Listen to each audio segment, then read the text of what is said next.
मोरे घड़ी पनिया पिलाई दी है जान गे, कफन ओढ़ाई दी है टूटत ही जब प्राण गे।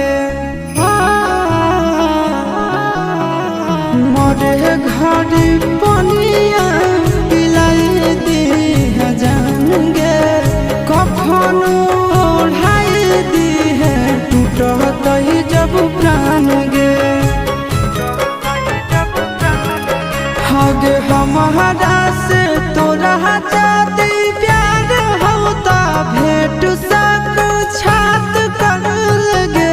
हगे सोनाया रावा हो भरती पटनवा में आके मुलाकात कर लगे। हगे सोनाया रावा हो भर